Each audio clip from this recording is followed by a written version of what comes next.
In this video, we will look at how artificial intelligence can help you as a peer group facilitator identify prospects, prepare for the initial contact, and prepare for the initial interview.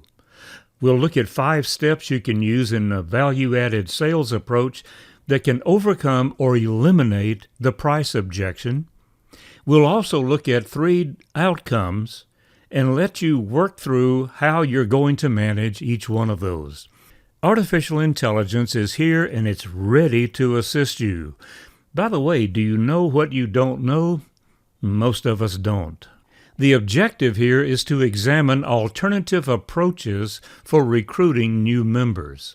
We'll look at some strategies, we'll look at tactics, we'll look at some tasks that you can perform, and we'll look at how we can use artificial intelligence better for prioritizing, for pre-contact preparation, for establishing rapport at a whole different level with prospects, and how to do an even better needs analysis and the importance of qualifying and quantifying your value to the prospect.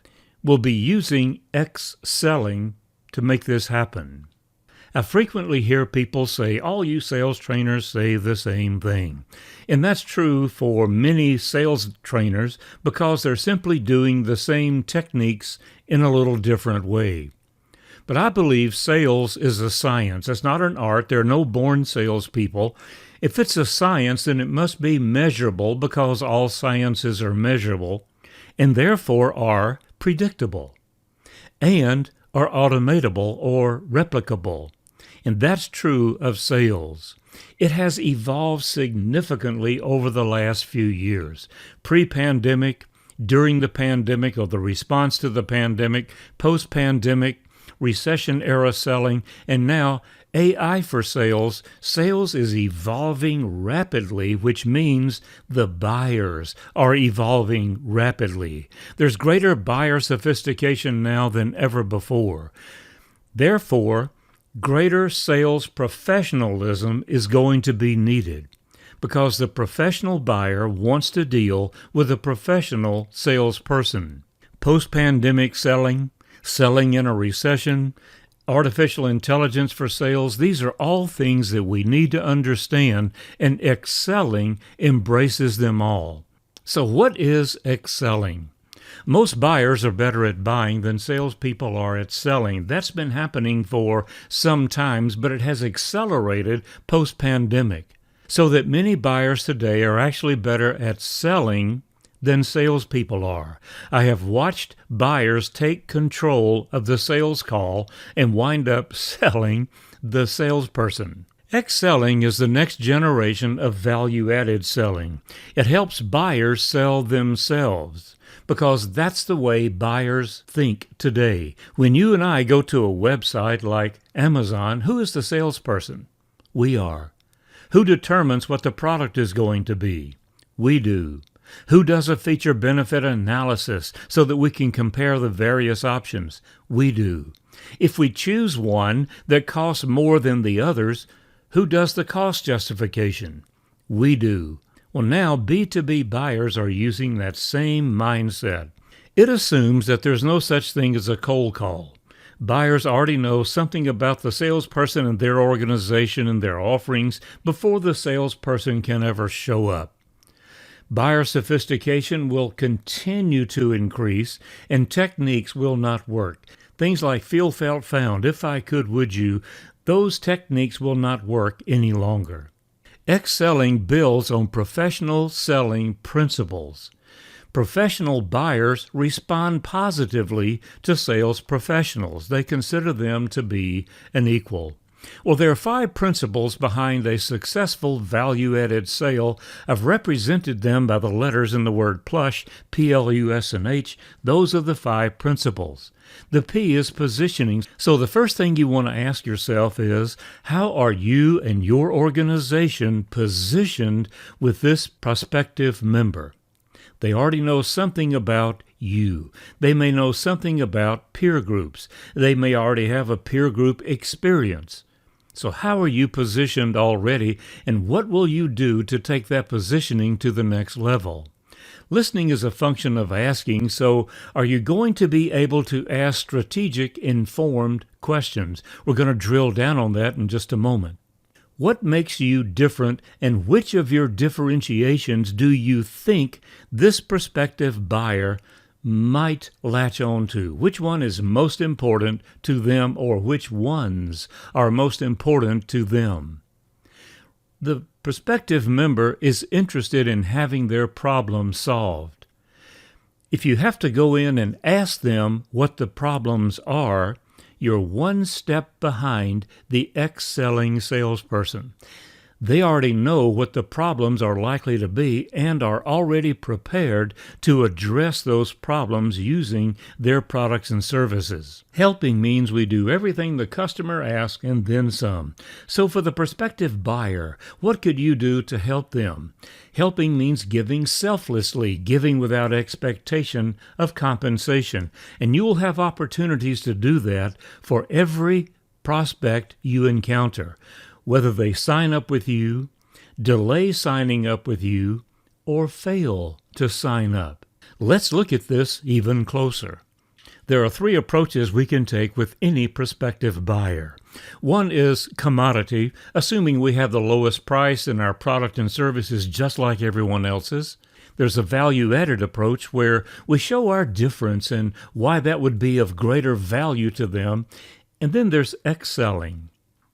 In a commodity approach, we simply tell them what we have to offer and tell them the price, and typically we lock down the deal. In a value-added approach, we ask them about their wants and needs and show them how our offering our product or our service can help them attain their wants and their needs. In excelling, we're ready to prioritize their obstacles. We're ready to help them quantify their obstacles. There's a big leap here. When you do a commodity approach, you would simply explain the benefits of membership and your network and your organization and ask for the order. With a value-added approach, you would tie membership in your organization to their objectives and their solutions. With the excelling approach, you would be in a position to prioritize membership benefits based on what you have already learned about the prospect. AI can assist. They can assist you with the content you're going to use in the interview. You can have general content, which would be things like economic trends. AI can hand you that. Or more relevant content, such as industry trends. What's going on in this prospective member's industry? And to drill down even further, corporate trends. What's going on in their organization? AI can hand you all of this, but take a look. AI can show you what companies like theirs or organizations like theirs are facing right now based on what's happening in their industries, based on what's happening in economic and cultural trends. Do you see how it works? With AI, you can drill down much deeper. You can know your customer better. I wrote a book called Never Take Money from a Stranger, and it's how to sell based on better knowledge of who the potential buyer is. And once you gather all this information, AI can help you organize it. It doesn't get any better than that. And when it comes to delivery, AI can help you with that as well. We live in a multimedia culture, so your prospect may want visuals or will at least respond better to visuals. I use something in my presentations called a grid. I call it a grid. It's a function in PowerPoint where it brings this up. It does this automatically. Suppose I choose collaborative selling or the client touches collaborative selling. All of the slides behind that icon come up in order. And once the last slide comes up, it returns to that grid. I call it a grid. Well, what would you put in your grid? If you could put a grid like this in front of a potential member, what would need to be there? How about the history of your organization? How about a profile of your members? How about a picture of your members or your group? How about some of the benefits? And so whatever the prospective member asks you about, you've got an icon you can touch and drill down on it. You can also look at visuals in your printed material, your follow-up material. Certainly your organization is giving you a lot of material, but could you create more that would be even more personal for the prospective member? Step number 1 in the process is pre-call planning. I have made a career off of pre-call planning. When I'm called into an organization to improve their sales, I help them raise their prices and their volume simultaneously. We begin with this, because pre-call planning is the first activity seasoned salespeople abandon. They stop doing it. They start doing sales calls the same old way over and over again, and they become robotic sales calls. Well, you want to avoid a robotic interview. It's okay to have a template or maybe have an outline, but don't have a script. Don't make every interview the same. So how do we do pre-call planning for a membership interview? You already begin by going to the potential members' social media. You find out what makes them tick, what they're interested in, their educational background. Then you do a corporate profile. What are the vitals? What's their revenue? How many employees do they have? Maybe you look at the press that they're generating so you can keep up with what's going on with them. Maybe you find their mission statement and see what makes them tick. Could you go to the next level and do an industry profile? What are the issues facing their industry? Who are the winners in their industry? Who's doing best and who's doing kind of good? And what makes the difference? So you would go to your AI resource and ask for this kind of information, and your AI resource would probably give you these questions you could ask the potential member. How would you generate an industry profile? Go to your AI resource, whatever it is, and put in the instructions. What are the 3 major issues facing that industry? Or who are the best performers in that industry? And you'll have some questions and information the typical facilitator does not have. From that, you develop your session strategy. Every session is going to be different. Come up with specific quantified benefits for that particular member based on their company, their industry, and the economy and how it might be impacting them. Develop interactive tools. Calculators are an especially beneficial tool to have for you and for the member. You can do an ROI, you can do a TCO, you can do a lot of calculations just by having the right inputs available to make sure the calculation is done thoroughly. And think about having some scenarios, what-if scenarios. Prepare for objections. They don't have the time, they don't have the money, they don't have the opportunity. Maybe they'll do it later. You need to have your objection responses on the tip of your tongue. And consider role-playing prior to any significant interview. Role-play can bring out a lot of good information. Videotape it. That's right, videotape it. See what the prospective member sees when they see you. Hear what they hear. And you will modify your presentation almost every time. As a professional speaker, I audio tape every 7th, videotape every 20th, and go back and make adjustments based on what I hear and see. Step 2, then, is the interview itself. The first step in any sales call, in an interview as a sales call, is to establish rapport, but to establish it appropriately. If this prospective member is going to make their buying decision based on their buying you as an individual, you want to spend more time establishing rapport. Have a specific opening question for every member, every prospective member. This specific opening question will result from everything you did in pre-call planning. An opening question cannot mention your peer group. It cannot mention you and how long you've been a facilitator and how effective you've been. And it must be something they have never heard before. What if they've been interviewed by people from other peer groups? How are you going to come up with a question that's completely unique? Back to pre-call planning. Your AI resource could possibly give you these types of questions. You would ask the prospective member, how would you prioritize these industry issues and you would ask the question before they brought up the industry issues. You're showing that you care about them. You care about their industry. You care about what's going on in their organization. Or you could ask a question like, how is your organization responding to these industry issues or these industry threats? Maybe things like regulations and cost increases and supply chain issues. You see how this changes the interview? You're talking to them about what they think about most often. The interview needs to include a needs analysis.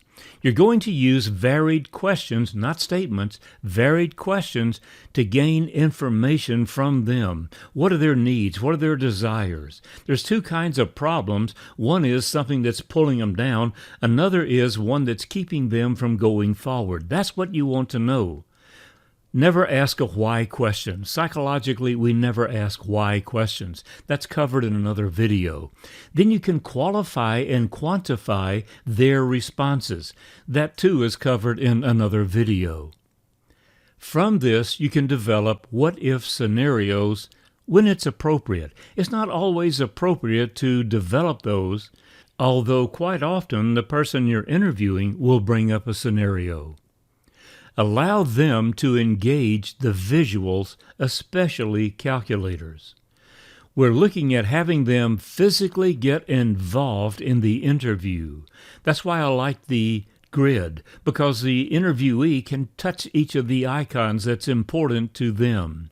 In an interactive video, they can determine when the video is going to play and what part is going to play. We want them as engaged as possible, physically and mentally.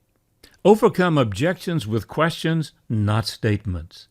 When the interviewee brings up a question, what is this going to cost, rather than quoting the fee, you can quote the fee because you don't want to be evasive. It will be this much initiation and this much per month. Is that within your budget? Does that sound reasonable to you for the benefits your organization would receive? You see how you add a question to it. You don't just make a statement, you ask a question. The human mind cannot not respond to a question. Ask questions. And of course your interview is going to have a call to action. Maybe the member is ready to sign. Maybe the member needs to meet with some other members and network to see what it's all about. Maybe they want to visit a session to see what it's really all about. Have a specific call to action. The next step is the follow-up, and there are three possibilities. One is they're ready to go. So use your proven tactics. You've already done this before. You have a group. Use your proven tactics and ask for a referral immediately. This validates their decision. Too often we think, no, they need to be a member for a while before we ask for a referral. No, they don't. What happens is these people are making a significant decision. They would like for someone else they know to make the same decision, which validates their decision. If they send you a referral and the referral can join your group because they're not a customer of theirs or not one of their vendors, and that referral joins, they just validated your interviewee made the right decision. Don't be shy about asking for referrals. The second category is not now or they want to think about it.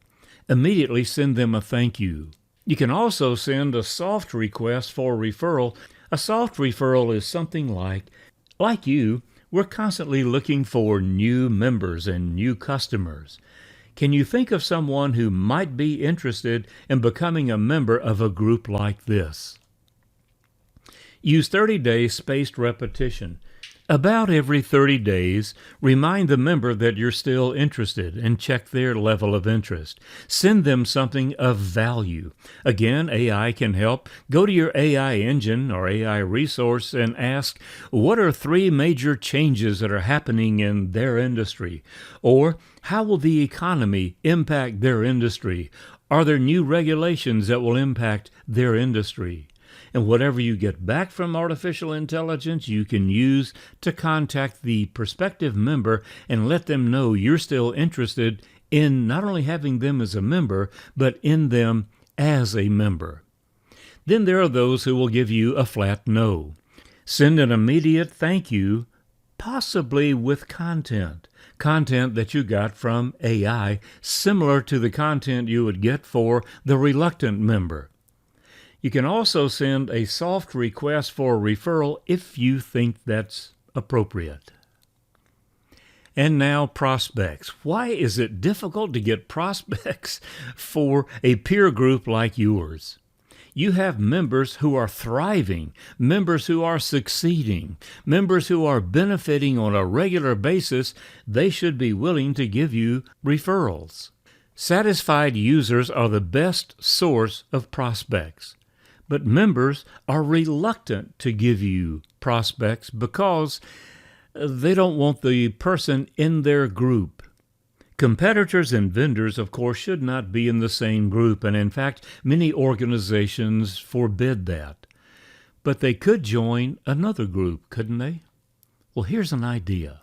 What if you and the other facilitators in your organization profiled their best members, and then they got together and exchanged profiles? See, if you profile your existing member, you know their industry, you know their issues, you know what's important to them, what the likely problems are, and you keep it anonymous so that nobody knows who you're talking about, but you're talking about the industry issues. You could share that with other facilitators, and they could go out and find prospective members in that same industry. You wouldn't want them in your group because they would be a competitor to your member, but other facilitators could benefit from your profile. So you could give them a profile in exchange for a profile of one of their members in another industry that could be a prospective member for you. When facilitators meet together and exchange prospects, there's also an opportunity for Q&A. And think of how rich your initial interview with someone in that industry could be when you're armed with that kind of information. And one more thing. There are sales professionals and salespeople. I only work with sales professionals. I do convert salespeople into sales professionals. What makes a sales professional different? It's what they're doing when they're not selling. They're preparing. They stay positive. They stay purposeful. They understand the purpose of what they are doing, the purpose of their product or service. They are persistent. They don't take no for an answer. Membership in your group will be a valuable gift for the member. Membership in your group is a valuable gift for the members. If you don't believe it, ask them. What are they doing with what you are providing for them? And remember, you're not doing something to them, you're doing something for them. This will change the way you think during the interview. It'll change your choice of words, intonation in your voice, and your body language. The single most important function of sales is to teach. The single most important function of sales is to teach. When the customer knows the right thing to do, the customer will do the right thing. Is it the right thing for your prospect to join your group? Of course it is. If they don't join, we didn't teach them well enough. When we do teach them, they will join. Remember, teach others.